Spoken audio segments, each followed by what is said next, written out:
Hi and welcome to CSM TAC. I'm Peter Briggs, and today I've got a very special guest, Graham Alexander, former Burnley, Preston, Luton and Scunthorpe player and manager of Salford City, Fleetwood Town.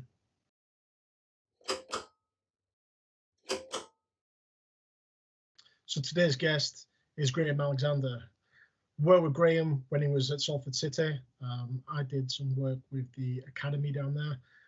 Graham got a job as the manager of Salford City, and I was privileged to meet him when he came down to when Salford was playing Maidstone actually, and I was still in the army, and we had some time together, which was really informative for myself. Didn't really understand professional football very well at the time, and Graham was fantastic with me, letting me understand how football worked. And so I asked him on to speak about his leadership, how he instilled leadership in his players, and how he was instilled leadership from when he played for Scotland and he played for his numerous clubs, particularly my club, Burnley Football Club. I hope you enjoy the rest of the video. If you like the content, please subscribe, click the alarm, and if you have any comments, please put them below. I'll be always interested to hear what other people think, and if you have any questions for me or Graham, please pose them below. Thank you. So thank you very much, Graham, for coming on today. Really very appreciated for you coming on. Obviously, you've got a varied and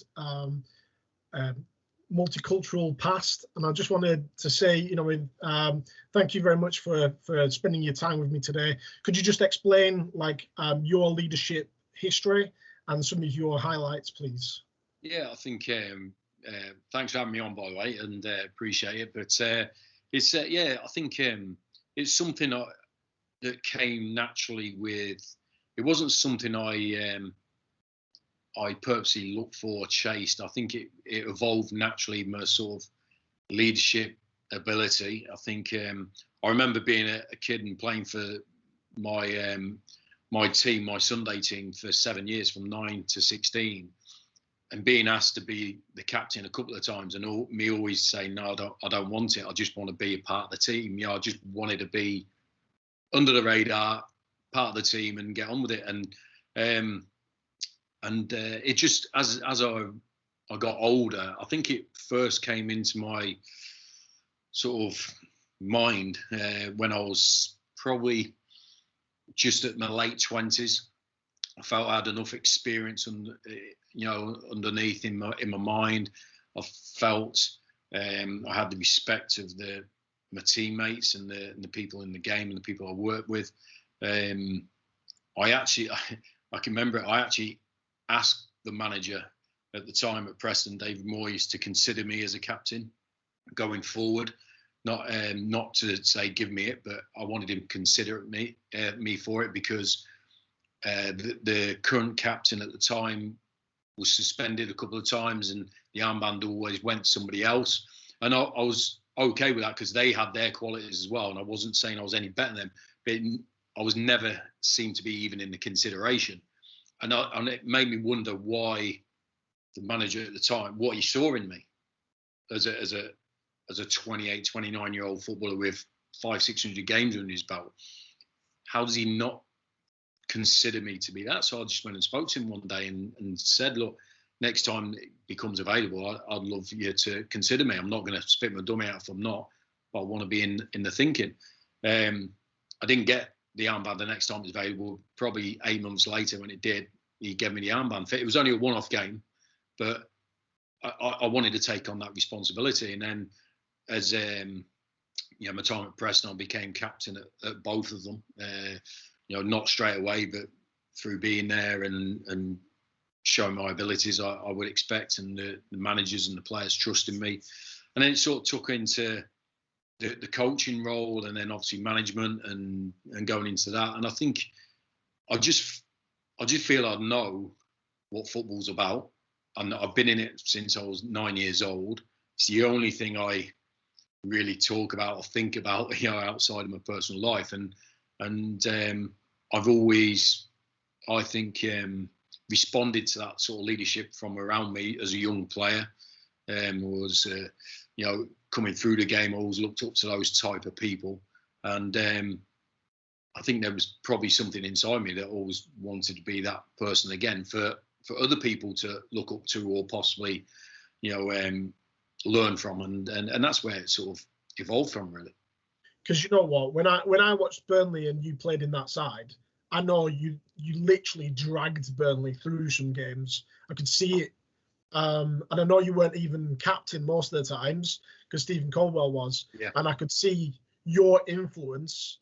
The balls to go and take the penalties, and and your conversion rate was fantastic. Yeah. You always outdid the goalkeeper. I remember the Bristol City. Was it the Bristol's? No, the Red. Yeah, Bristol City. You scored a penalty, didn't you? Yeah. Last game of the season. Scored two. Yeah, scored two last game of the season. Yeah. Yeah, and we needed, and that was the first one, wasn't it? It was 0-0. It was a bit nervy, Yeah. and you got that penalty. Everyone knew you'd scored before you even stepped up. Everyone knew it was going in. Yeah. And then Reading. Yeah. At home, and how tight that game was. And I know that if we won a penalty, you were going to score it. That was the best part of that. I even now I shit myself every single time we get a penalty now because you don't have bring Graham back, get him to take the penalty. Yeah, no, that was the more I took, for Preston and Burnley, then it became expecting me to score, and that in my head added more pressure because it wasn't come on, let's hope he scores. It was almost like, well, that's a goal, and I know it wasn't. Yeah. You know what I mean? I knew it wasn't. You start to beat the goalkeeper and all that lot. But I did enjoy that responsibility that my teammates and my manager and obviously the supporters wanted to, trusted me. To be honest, that was the biggest thing. So you played for a lot longer than most other players, playing in the Premier League at 38-year-old, having had a full career already in the lower leagues, and the determination to get into the Premier League. So how did you manage the demands on your body and your mind whilst playing, and sometimes not even achieving what you wanted to achieve, and then finally getting there and the demands that required then? I was naturally, I'll say naturally fit as a young boy. I think everyone that from the 70s and 80s, we didn't get lifts everywhere. We didn't hit and all that sort of stuff. We had to walk or run really. And as kids, I think it gives you a good basis of endurance and stuff like that. And you're playing outside, I'm guessing, a lot more than what kids do nowadays. You're out and about. So I think as you grow up, you've got this endurance and you get into football. That's when I did it in the late 80s, and it was a different type of fitness that you needed to now, where it's a lot of dynamism and strength and power, where a lot of the work you did back then was endurance based, and a lot of it. And I think it gave me a good basis of what I needed as I got older. But I think for me, underneath everything, I loved training. It weren't for me just the training wasn't just let's get it out of the way to get to the game. I loved every day of training. I looked forward to going into training and playing football and working hard and everything. So it was never, pre-season was tough and the fitness sessions were tough, but training for me was never a chore. I woke up every day going, great, I'm going to training. So, that for me, it probably came naturally for me because my mindset, but I didn't really have any special secrets or special diets. I felt when I got to 30, I was well aware of what happens in football because I've been around it for a long time. You get to 30 and everyone starts questioning you or writing you off, and it's always just on a fitness level. When's his legs gone? It was never has his touch gone or has his intelligence gone. That doesn't go. It was your fitness level. So I made this sort of little thing with myself. I went to the right club at the right time at 27, 28 to Preston North End with a real tough environment, tough work ethic, which gave me that basis again to go on to my 30s. But I just felt that I looked at it and I could see players get to 30 when I was a younger player, 20 odd or something, and managers and coaches would start looking after them, and giving them Monday off, and it just seemed to me to be a steady decline to old age and retirement. So I got to the age of 30 and I actually went the opposite way. I'm actually going to add something every year that means I do more than everybody else. Not only now it helped me physically, but I think more than that, it helped me mentally. So I would be training with, every day with a 21-year-old, 22-year-old, and I was fitter than them, or I could go longer than them, or I was, touch wood, I never got injured, and so I always, it was a competition really, and I knew the one question that a manager would always look at me and go, is he slowing up? Are his legs going? So I just did everything I could to make sure when the manager asked that question to himself, to me, he could answer it in one way, say no, he's not. He's still fit. He's still there, because I knew what I had as a player wasn't going to change that much, as in my touch, my passing ability, whatever. The one thing that was going to either improve or deteriorate was my fitness levels. So I made sure that I did all that, and it was I think you do have to sacrifice a few things, a bit of your social life, time. I started going into training or into the training ground way before training started to look after my body, staying afterwards to do things like that. Ice baths, which became sort of a religious thing for me. Probably I lived in an ice bath for probably the last 6 years of my career, basically. But that discipline, I felt, gave me that edge. I felt, even if it didn't give me the edge, I felt it gave me an edge, and that's what took me into that. And then it became a source of pride for me, because people did recognise that at 34, 35, he's still playing, he's still doing this, he's still playing. And then it became a source of pride for me as well, that actually, yeah, this is good. But the biggest thing for me, if I broke it down into one thing, was love of playing. I didn't want it to stop. So I knew if I stopped doing any of the things I did off the pitch or this, I knew the end of my playing days would come quicker. And I wanted to put that for as long as I possibly could. So that was really it. I just loved playing, and that was it really.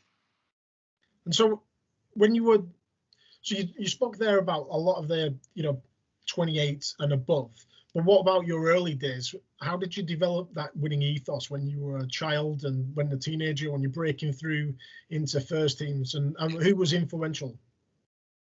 The thing that was how you develop that is you had to. That was it. If I didn't develop that as a teenager, I wouldn't have made it into the professional ranks. If I didn't develop it once I got into the professional ranks, I would have been out of the professional ranks really quickly. So I wasn't a player that, as a young kid, I was never wanted by football clubs, as in the professional game. It wasn't like I had 2 or 3 knocking on my door or anything like that. It never happened for me. I had to write for trials and stuff like that, and I knew I had to. My perseverance, my mentality, my endurance would, no guarantee, but it was the only way I was going to get to what I wanted to do, and that was achieve being a footballer. So to do that, I had to win. For me, me winning was me playing well, me being picked. First of all, is a win when you're in a competitive scenario, but that's where. I think it was a case you had to win. There was no. That's how I felt anyway. I never felt I could relax, take it easy for a few games, and I'd still be playing in 5 games. And I felt that as a kid, as a boy in my Sunday team. And then once you get into, you get into the professional game. And I got in as an apprentice at Scunthorpe, and you looked around. There were good players from different cities, different towns, and they're not going to take us all on. So I have to win. I have to win here. I have to win in the running race. I have to train harder. I have to show how well I can compete with senior players. The whole, whatever it was, I just felt I had to try and find that way of winning, and that was it. I never felt my ability was enough. You know, I never felt I was a good enough player technically, or, you know, I wasn't a superstar forward who'd score 30 goals and just get picked up. I knew I had to work. I felt I had to work harder than everybody else to get success. So, and that's where it came from, just the urge to win. You know, it was, I wouldn't say I, you know, looked around, how could I help, you know, make this happen. It was like, well, for me to get that, I have to win. Whatever it is in front of me, from now to that point, I have to win. And then you have to win. And then once you do, it sort of builds a momentum in your own mind that how you have to compete, to fight, to get to one level. Then you have to do the same again and the same again. And you're well aware from the age of, as soon as you tell your first school teacher that you want to be a professional footballer, the first thing they say is, well, that doesn't happen very often. You know, the chances are, you know, 1 in a million or something. But it doesn't turn you away. It doesn't go, well, I'll be that 1 in a million then, you know, inside you. You don't really think of those. I think it'd scare you if you started thinking about that, you know, the percentages. So you just get your head down and you work hard and you win. And I felt I had a spell in my career where I lost that a little bit. I think in my mid-20s, when I was at Luton Town, I think it became a little bit disillusioned with, I'd stopped winning basically. I didn't go up any levels. The team wasn't winning. I felt I was always going to play at that particular time, whether I play well or not. And I think that brought down my competitiveness and my approach to my training, my work, everything like that. But I recognise that in myself, and it's why I left Luton Town to get out of that comfort zone maybe, and get into an environment where I had to win again. And that's what I did when I got to Preston. And I came into a great environment at Preston North End. And that's not to say I wasn't in good environments previous, but it was perfect for me at that time. And it reignited that I have to win again, or my career is just going to drift away and I'm not going to be successful. And that sort of became my sort of thing. I was working under and with like-minded people, which made it much easier, or tougher day in, day out, but easier to achieve your goals and your ambitions. And I think that's when I really sort of started evolving as a professional and as someone who knew what it took to be successful. It wasn't just going to happen again. And that's where I sort of found my fire again, I think. Did that change when you went international, when you played for Scotland? Did that because you're with a different bunch of people there, you're thrown in international football, aren't you? You're just thrown into this group of individuals, often high-level quality individuals, but you don't play very often together. You don't have the quality of time that you would have at a club. So how did your influence change as a result of playing for internationally? Yeah, that was it was a really strange time for me, that, because my first cap was when I was 30. So, you know, which is quite unheard of really in professional ranks, and almost went from the weekend being a 30-year-old experienced campaigner with Preston North End to 2 days later being right back down to being a 20-year-old, unknown, unproven, fighting his way to be established again. And that's how I genuinely felt. I remember it. I remember I was speaking to my wife a few weeks ago about it. You know, going to that first squad, and I knew no one knew who I was because I'd only played in England. So I wasn't Scots born. I was born in England. I'd only played in the lower leagues in England and, you know, made the Premier League at that point. So I was walking into a group of players who looked to me, who's that? And that was really unnerving. but I wanted to achieve my dream of playing for Scotland. And so that, you know what you want to achieve, and whatever's in front of you, you have to get over it and you have to get through it and everything. But I think so there was a different scenario where I was one of the experienced leaders at Preston North End at that point, at the age of 30. And then going into an environment where I wasn't established, I wasn't one of the most experienced. There was lads in that squad with 50 caps, 40 caps. There was a Champions League winner who was the captain in there, and it was like, right, I've got to prove myself and I've got to show. So the leadership or the experience, that took a complete backseat. I was fighting for my own survival then, and it from a selfish point of view, it wasn't about, right, how can I help him? How can I help him? It was like, I need to establish myself first and foremost. I need to stay in this squad, because it was basically, it felt like I was on trial in the first few squads, because, I was unknown. The manager was trying out a few new players. So it was basically back down to my teenage years and show what you can do. So, but as I got more established in it, I think, and I'm talking probably 2-3 years down, probably 3 years down the line, I think 3-4 years maybe. And it was once I got picked by the Walter Smith, who was the second manager I had, that actually I felt that I could. There's a difference between leadership and actually being communicating on the pitch, because I had no problems, telling a player to be left 5 yards, tuck in here, do this. Straight away in my first game, I had no problem with that, because that was about winning that game and just giving simple instructions, encouragement. Admonish. I had no problem with that. That was never an issue for me. I had that when I was 16, 17. But it was more in the change rooms, on the training ground, off the pitch, that evolved as I got older. And that took a few years to establish it in Scotland. And I never really felt that I did get to that sort of level with Scotland, to be honest, that I did with Preston and Burnley. And 100%, I think it is more difficult because you're not together that long. And I didn't know a lot of the players personally, because I hadn't played with a lot of them or against a lot of them, because being a lot of them were Scottish based. And I think when there's a leadership sort of issue or a problem that you have to overcome, I think it boils down to trust.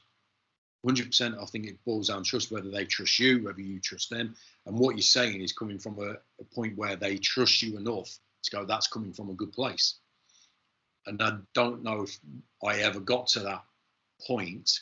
I probably did later on, but it takes, you don't want to just say things and you're a complete stranger and people say, who are you to tell me this? I think there's a trust issue there. And I think at my clubs, I gained that trust. That's why I wasn't captain straight away. I gained the trust over a period of time with your teammates and your coaches and your manager.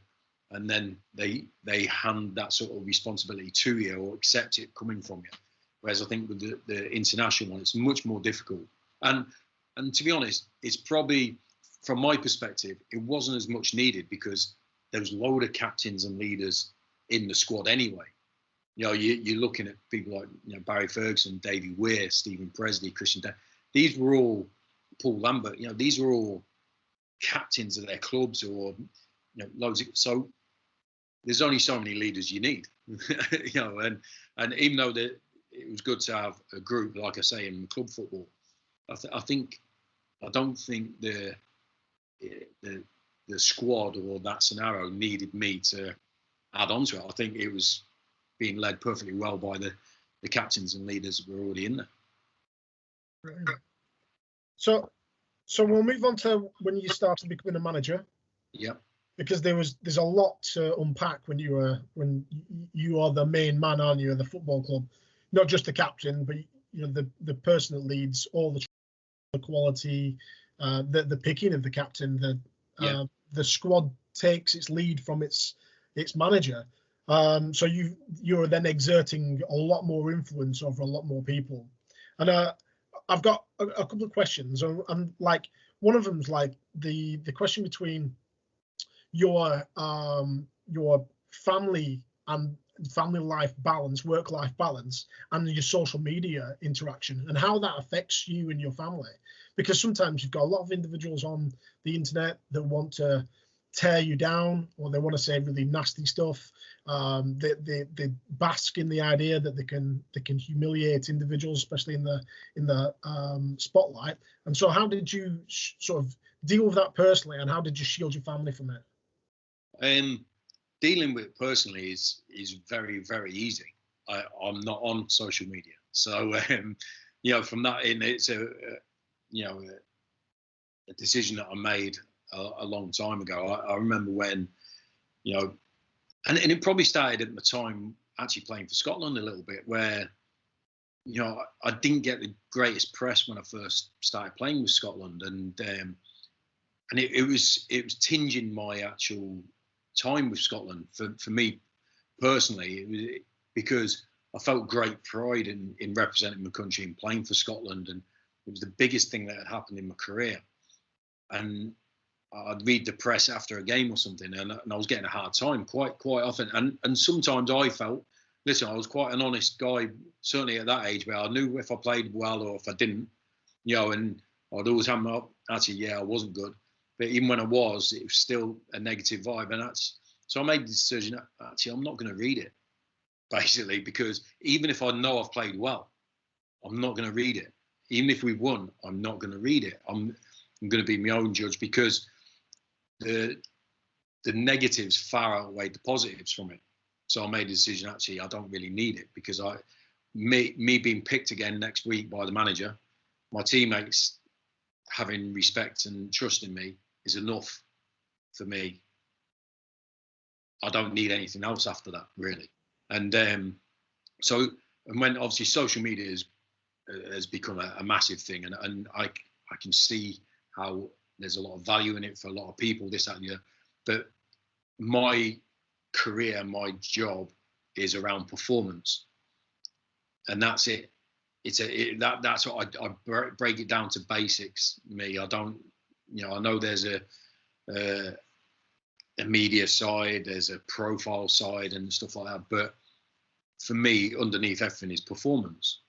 And if something is affecting that performance, or has the ability to affect that performance, then you either have to manage it or cut it out.